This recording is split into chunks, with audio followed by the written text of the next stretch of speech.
Here are 5 most important trends to watch out for in sales and marketing. In the age of digital selling, content is one of the most potent tools businesses have at their disposal. In B2B especially, there is an elevated reliance on content during the decision-making phase. As the buyer's journey becomes increasingly self-led, the best way to attract customers the best way to attract customers' attention is by providing relevant information throughout the sales cycle. With the amount of data marketing and sales teams now have about their prospects and opportunities, it is very possible to leverage content further than the broad one-to-many messages that have taken dominance. By carefully looking through previous customers' actions along with communication through marketing, sales teams can see what content a lead has taken. They can then use the historical data to make informed decisions about other content that could be most valuable for the team as it processes through the funnels. All right. Not only does this provide the lead with relevant content, but it also demonstrates that you are listening to them. And listening to your customers is the most important part about the entire sales cycle, because then you know exactly what they want in the market instead of just giving them what you think is a one-size-fits-all for every single one of your avatar or your customers. All right. And you understand your problem. Understanding your customer's problem is the most heavenly thing any B2B or B2C business person can really do to grasp the attention of your customers, which can come a long way to trust building. Because the entire essence of the sale and the entire content marketing, the entire sales funnel, the entire essence of that is just to be able to build trust. Because when someone builds trust in you, they are always reliant on what you have to offer or sell to them. You don't really have to do the salesy kind of things, as Alex Hormozy would say. You give, then you jab. That is like give, then you take. But once you have given and people have built trust in you about what they want, that you understand their problems, that you have a solution to what they're looking for, they are definitely going to come back to you. No pun intended, but if you build trust with your customers, if you build trust with your avatar, if you build trust with your prospects, and they know that you have enriched content, they are always coming back to you. Let's hit number 2. We have account-based marketing. Quality is always over quantity. As we would say, you want to iterate, but at the same time grow in your iteration. You just do not want to kind of produce in bulk. I love the method of what's his name? Gary Vee. You need to produce massive forms of content, but you also want to give quality, because people can read between the lines when it is trash and when it is great. And you don't want to be giving trashy contents to your clients, or you don't want to be giving trashy contents to your prospects, because then they need to be able to feed on what you're giving them. When they have digested on what you have given them, then it builds the extra trust. So you have to ensure that you are providing quality as well. All right. When you provide quality, it is a very vital term to get lead. It's a great lead magnet, because when you teach something, say for an example, I'm into content marketing, like this channel will describe to you. But if you are providing quality to your prospects, if you are providing quality to your subscribers, people are going to keep coming to you. The algorithm is going to push out your content, because it's not only great, it's just not that you are bringing it out in quantity, but you are also giving quality, and that is super important. Okay. You can show your ads to 100 people, but if they are to the wrong audience, they won't produce any sales. You don't want to be just making ads. You just don't want to be building funnels. You just don't want to be pushing out ads that are trashy.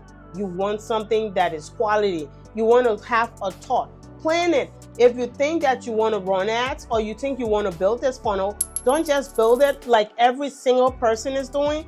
Try as hard as possible. Sit down and be able to plan what you want to produce. Plan your content. Plan the different kind of shots that you want in the ads. Plan the different kind of steps that you want in a funnel, so that when people see your landing page, they are encouraged to want to stick around and buy from you. As we all know, the attention span of every single person is like 5 seconds. And within the first 5 seconds of your ads or even of your video, if people are not really grabbing the meat, if they are not grabbing the juice out of it, they're going to skip to the next one. So you want to try and put some thought into it before pouring it out to hundreds of people. The scattershot blanket method of marketing that pushes views and click over engagement and interest is no longer in fashion. That marketing that people had back then, or business owners had back then, where you kind of push things on people and they are forced to buy it because there were only few gatekeepers at the time, back in 2013, 2014, when Facebook and Instagram and the other platforms were just a thing at the beginning and people knew about building funnels, running ads and stuff. These days are over. People want to see quality. I have seen an Instagram channel grew from 3,000 to 100,000 because one of his videos went viral to 17 million. Why did it go viral? He just chose, it's one of my good YouTube brother. His name is Kamar. Kamar just chose quality over quantity. His content was just really good. And those who resonated with the Bat Cove, because his theme is kind of like the Batman cave and stuff like that, those who resonated with it definitely were able to go with it. He turned that particular video that went viral into an ad, and people started to come to him because he is also a video editor. He's not just a YouTuber, okay? He edits video, and that, my friend, really changed everything for him. He had a couple of customers coming in, and they were on a recurring basis. He was retaining customers. It was on a retention basis. So if you have customers that you are retaining on a month-to-month basis that are paying you, it makes a lot more sense. You feel the essence of making a business as compared to running a deadbeat wake-up call every single morning that you don't understand because you can't get customers, okay? We have all learned to tune out the noise unless it's something that interests us. Even me, if I come across your YouTube channel and I see that things that you are working on are not really things that I want to work with, I'm definitely going to tune out the noise and move on to something else. Take for an example, I have a DJI microphone on my coat, on my blazer. If I am trying to make content that are about the DJI microphone, or if I am trying to get information on how to turn this bad boy on, I'm definitely looking for something that comes closer to getting the DJI microphone right. I am not going to go to something that has to do with the Rode, because Rode and DJI are not the same microphones, okay? So you want to make sure you put some thought into what you do before you just put it out. You just pour it out there for everyone to see. Mass marketing is great, but you want to have customers that your content is intended for. You are not for everybody. That is one thing that we need to understand. As business owners, you are not for everyone, and that is okay. Everyone is not going to be your cup of tea, and you are not going to be everyone's cup of tea. So accept it, and let's all move on. Account-based marketing takes the concept and digs deeper.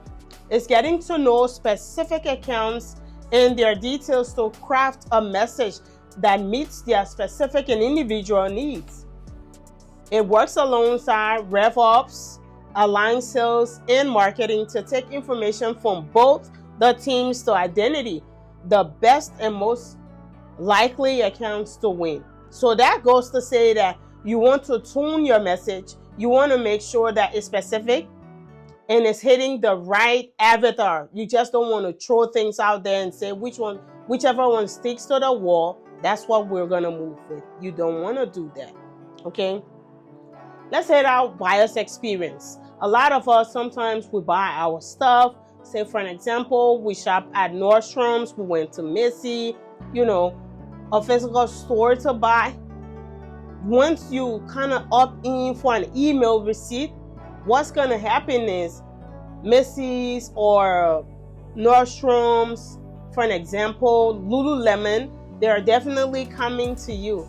Like, now that you have won our product, or now that you have won whatever you bought from us, or what the makeup you picked up from our store, can you please leave us a review and tell us how we performed? Every single person wants some kind of compliment. Every single one of the stores, businesses around the world, millions of businesses want you to leave something complimentary that will encourage other customers to be able to buy from them. So as a business owner, a rising number of consumers, especially our young generation, we prefer to conduct our buyer's journey independently without interaction from sales or marketing teams. I definitely want to wear this coat, feel confident, look good, and feel good in it before I'm able to give a rating to Nordstrom's or to Macy's. All right, 81% of customers, as per stats, want to see self-service options. Okay, I'm able to walk in there unless a boutique store like a physical location like Macy's, Nordstrom's, Lululemon, and the list goes on. If you are buying online, every single person wants to be served. Okay, if you enter a Target store, every single person gets the self-check. It gives you a sense of flexibility as compared to waiting on a long queue to be able to get served by the next person. It gets really damn tiring, and you want to move on to something else, because this life, we as the new generation, we are way too busy, way ahead of ourselves. And that is something like we have to, we love that experience. We love the fact that we're able to get our things and be in a flexible state instead of being jammed up, instead of being queued up and stuff like that. This poses a complex problem to businesses that have relied for decades on human access to push products. Like, you go stand in a long queue. Like, for an example, I am an African from West Africa. I go to the African store and maybe I want to get some food and stuff like that. I do not want to go to a line that is super long, especially when I'm hungry and I'm trying to get a really good, nicely cooked home meal. I want to get out of that store as soon as possible, drive back home, and be able to move on to the next level of cooking and getting everything right, if that makes sense. All right. For an example, in software, self-service demonstration will be vital in driving more independent customers. Once they have their own self-activated experience with a product, which I've been saying the whole time, they will be more inclined to seek assistance, all right, from high sales activities, because they can curate their questions from their experience. Buyer's experience is literally everything. All that to say, if you have a great buyer's experience, you are able to lead your customers through your avatars, your prospects through the entire sales funnel. When they get to that place where they really enjoy your service, you are going to have a retaining customer. You will have money coming on a day-to-day basis, or on a monthly or weekly basis, but you will have great retention and you will have recurring revenue. Isn't that what every business wants? Most definitely. That is what every business wants. All right. So we go to number 4. Number 4 is going to be automations. Automation may sound counterintuitive to a personalized customer experience, but the truth is that automation makes personalization at scale possible. Automation in sales and marketing. all right? Removing repetitive rote tasks from human workers and analyzing large amounts of information. Automation repetitive tasks frees employees to focus on high-level priorities and reduce the chances of an overlooked task, such as an email follow-up. With skill becoming such an issue, customers can get lost in the details of daily grind. All right, this is the last thing you need in an experience that is supposed to make them feel noticed and understood by your business. Automation can also assist with data analysis and provide team members with actionable insights. All right, our last point is going to be, and number 5, we have internal fragmentation. Internal fragmentation of the sales process has long been a source of friction in the buyer's journey. It can have a detrimental effect on the seamless customer experience consumers are hoping for. Businesses need to unite their internal sales process to mirror what customers prefer and expect. If what I prefer is not what you're giving me, I'm definitely going to the next person. If I love sharp images, I am a Sunny girl. Like, everyone calls me an Apple fan girl, and everyone calls me a Sunny fan girl. But I love the contrast and the rich image that Sunny produces, and I'm definitely gonna go for it. I love the color signs of Sunny. No matter what a Canon person tells me, I love the color signs of Sunny, because if Sunny was not so much of a thing, it wouldn't be ruling Canon in 2024. So I'm definitely going for something that I expect you to provide for me, and what you are able to. I am definitely going to go for something that I prefer, and I'm definitely going to go for something that your company is able to give me. What I expect and what I prefer is what I'm going to go for. No matter how much you can take and tag and do whatever you want to do, put on your salesy style and stuff.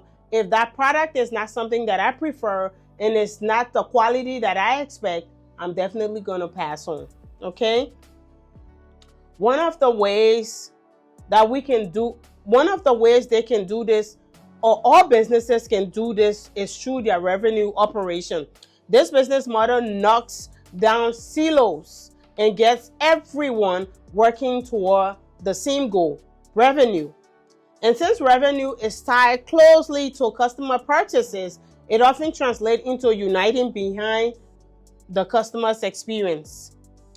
Processes and tactics that focus on shared data, agreed upon procedures, and clear communication will be super vital to creating the seamless experience that so many customers are anticipating. Okay? Successful implementation of RevOps model. Implementation of RevOps model can see a 10 to 20% increase in internal revenue.